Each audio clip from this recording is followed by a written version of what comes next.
আসসালামু আলাইকুম। দেশ এবং দেশের বাইরে যে যেখান থেকে আজকের ভিডিওটি দেখছেন সবাইকে সালাম এবং শুভেচ্ছা। আমি ঝুমুর বাড়ি কথা বলছি বাংলার প্রবাস জীবনের পক্ষ থেকে। আপনাদেরকে আজকে মালয়েশিয়া প্রসঙ্গে জানাবো।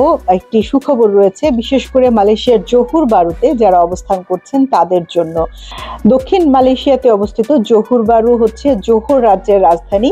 মান্থলি মালয়েশিয়ার দ্বিতীয় বৃহত্তম শহর এবং এর জনসংখ্যা 2.4 মিলিয়ন। ইকোনমিক করিডোর ইস্কান্দার মালয়েশিয়ার অংশ, যেখানে শিল্প, বাণিজ্য এবং অবকাঠামো দ্রুত উন্নয়নশীল। বর্ডার সিটি হিসেবেও সিঙ্গাপুরের সাথে এটি যুক্ত রয়েছে। জোহর বারুতে বিভিন্ন ধর্মের লোক রয়েছে, হিন্দু, বৌদ্ধ, খ্রিস্টান, মুসলমান সকলেই এখানে অবস্থিত।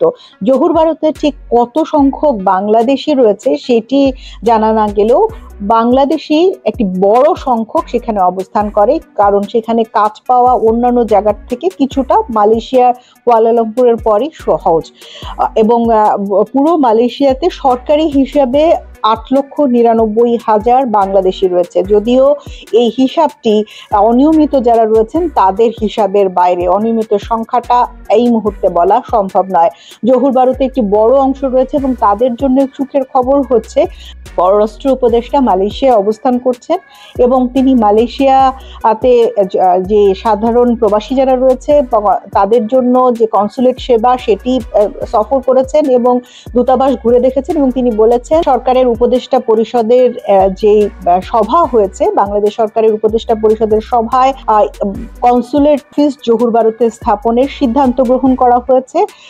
বর্তমানে এটি সুপারিশটি অনুমোদন হয়েছে, কিন্তু বিল্ডিং বা কনস্ট্রাকশন হয়নি। অর্থাৎ বিল্ডিং, কনস্ট্রাকশন, লোকবল নিয়োগ এই কাজগুলো করার পরই কিন্তু সেখানে কার্যক্রম শুরু হবে, কিন্তু সরকারি যে অনুমোদন সেটি হয়েছে। আর এই কনসুলেট সেবাটি কি আপনারা নিশ্চয়ই জানেন, যে পাসপোর্ট, এনআইডি সংক্রান্ত অথবা আপনার ভিসা সংক্রান্ত, অথবা আপনি যদি টিপি বা ট্রাভেল পাস নিতে চান, অথবা কোনো সনদ যদি আপনি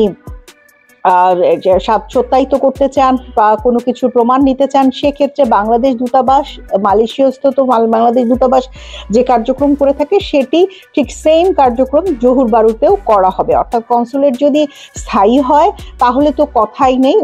বিভিন্ন সময় তারা যে মাসের একটি নির্দিষ্ট সময় সেখানে কনসুলেট করে থাকে, সেবা দিয়ে থাকে। এখন যেটি হবে যে আপনি সবসময় মালয়েশিয়ার কুয়ালালামপুরে না এসে জোহর বারুতেও সেই সেবা পাবেন। তবে হ্যাঁ, এটি কিন্তু এখনই নয়, এটি অনুমোদন পেয়েছে এবং পররাষ্ট্র উপদেষ্টা জানিয়েছেন অনুমোদন পাওয়া গেছে এবং সরকার এজন্য প্রয়োজনীয় অবকাঠামো, লোকবল নিয়োগ খুব শিগগিরই শুরু করবে।